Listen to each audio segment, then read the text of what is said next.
Nyika yadaira, nyika yese vanhu vekubva kuopposition kusvika senge kuno kuEngland haachadaira chiJames wa 31. Pane demo iri kutaurwa yemavhenda iya iri kunzi iri kuda kuitwa manje before taita James wa 31. Mavhenda ese nditererei.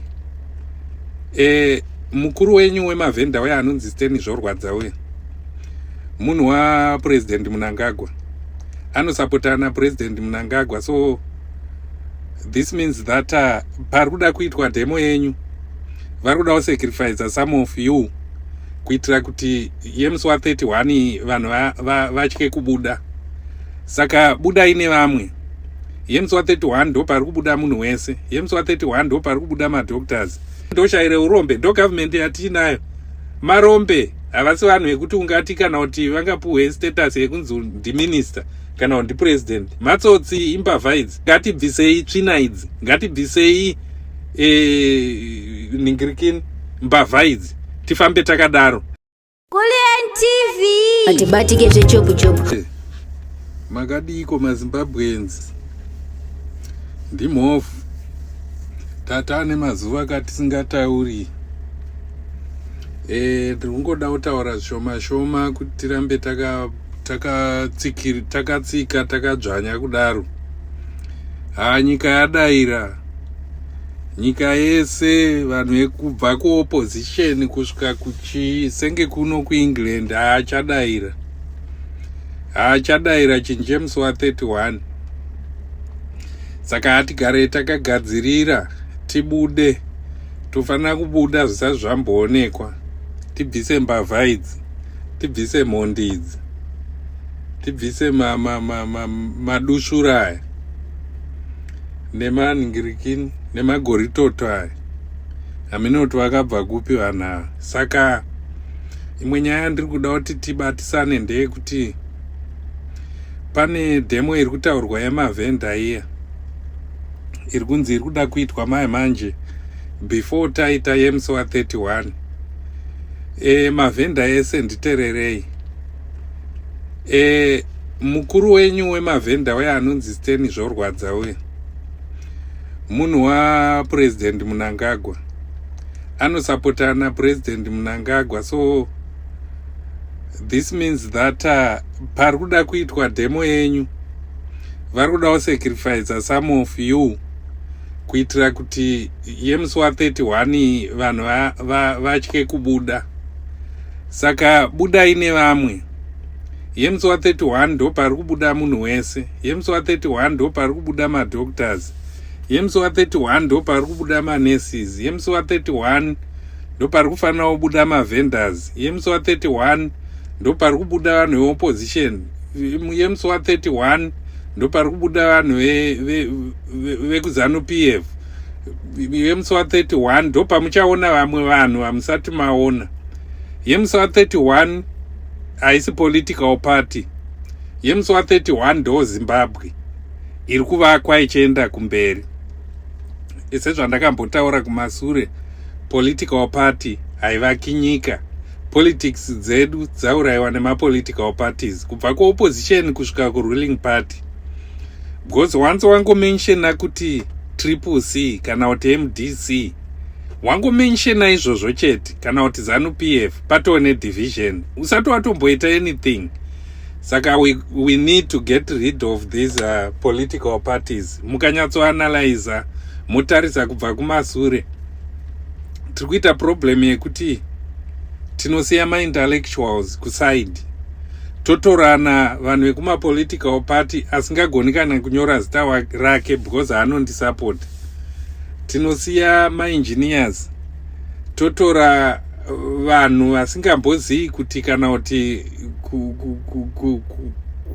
dhoo rechikoro rakamira sei.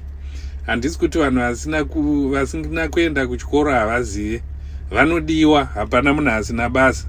But pane mamwe matask anoda kuti uve neknowledge, anoda kuti uve neskill, anoda kuti uve neidea yezvauri kuda kuita, anoda kuti uve necalculation yekuti tikabva apa tikadai zvinhu zvese zvine mameasurements arimo mumusoro mevanhu, but upgradewa kuchikoro. That's why uchida kuti ukajamba kana kuti pagomba pane gomba so brain dzako dzocalculate kuona kuti iwe unopajamba here, dzotoziva kuti pakareba sei, and dzoziva kuti iwe kubva kuside kusvika uku iwe haukwanisi kujamba. But kana pari patete dzongokudza kuti you can just do a step unocrossa. Saka ese iwayo macalculations ari natural anenge ari mumusoro memunhu, but panoda knowledge, panoda yekuziva kuti munhu akwanise kuita chinhu. Saka nyaya ndiri kutaura ndeyekuti musabude panodedzerwa demo before musi wa 31 and musaterere vakomana itori staged. Zvese zvavaiita zviya munovaziya, hatina kutanga kusenza navo nhasi. Saka yavari kuda kuita iyi munosacrificwa, and then kana vadaro vomva vaita kuti vanhu vatye, vofunga kuti musi wa 31 hazvakadai, vari kupanika vaenda. Ndo saka kumhanya kuda kutandanisai mutaundi. Hakusi kuti kana kuti musatengese kana kuti kuita sei, kutya because muri kutotorwa sema-enemies. Saka don't allow yourselves kuti muinvitwe kunoita chinhu chenhingirikini chaED, because teni zvorwadza mukatarisa vanhu kana vachida kuziya nezvake. Pakaitwa ma-elections muna 2018 paya, akatobuda achidhikambe naadvocate Nelson Chamisa, akatomira akaita sei, akadidi, akadhikambena achitukirira and stuff like that. But ndo vanhu vaive kuti ajamuka vachiti tanhingirikira tiri kurwisana na President Mugabe. Ndo vanhu vaive kuti ajamuka vachiti vari kumirira vanhu. Ndo vanhu vaive kuti ajamuka vachiti tiri kumirira zvido zveZimbabwe. But akapedzira akusapota President Mnangagwa vapuhwa mari. Saka ndo mamiriro, ndo saka anga akanyarara pesa apa. Saka ari kufunga kuti vanhu vakanganwa. Saka iye manje akuda kuseenzeswa futi kuti wodedza vanhu mustreet. Ndo nyaya iripo. Saka mavenda spread this message to everyone kuti vanhu vaziye kuti this is a stage iri kuda kuitwa iri mavendors association nana Stan zvorwadza vanhu veZANU PF. Saka don't listen to him. He mustn't be your leader. Munhu ari kurepresenta ED haana chaanokwanisa kurepresentai, because madirective ake anobva kunana President Mnangagwa. Saka musamuterere iyeyuyo, akaipa zvekuti munhu iyeyu munhu anotosenza paground nana President Mnangagwa. Saka muri kuda kunzi mukabuda vo sacrifice vanongoita example yekukuvadza vamwe 4 kana 5 vanhu zvakamboitwa 2017 zviye. Saka hatisi kuda kuti zvinhu zviite pakadaro. Tiri kuda kuti musi wa 31 kana muchinge mabuda izvozvo zvikaitika, handizivi kuti tingapataure sei, but sendai message iyoyi kune vanhu vese kuitira kuti vanhu vazive, kuitira kuti vanhu vave aware kuti chii chiri kuitika. Zvandiri kutaura izvi handizvisi kubva mumusoro mangu, ndo chokwadi chiri paground, ndo chokwadi chiripo, ndo chokwadi chatakawana. Saka imimi musafurirwe nevamwe vanhu vanenge vachida kumhanya senge Stan zvorwadza munhu waED. Saka musadedzerwe demonstration nemunhu waED. Saka ndinoti neipapo moswera zvakanaka, hatikurudziranei kumamisha, udzai vanhu kuti tinhingirikire, tibude panenge signal kana yauya. Signal iri kuuya manje. Saka nhingirikini imimi hatikurudzirei vanhu vari kumusha, vari kupi, munhu ngaabude kwaari ikoko, ngaazive, ngapazikanwe ma-meeting points kuti vanhu vari kusangana papi, and then pane signal ichazouya yekuti kana takuenda kucity center vanhu vofamba zvakanaka musingapwanyi zvinhu zvevanhu. But nhingirikini ava vakomana vaishungurudza vanhu vanoda kubatwa vachinovharirwa kujeri chaiko according to our constitution. Saka nhingirikini hapana munhu akaita mhosva anofanira kusiyiwa akadaro.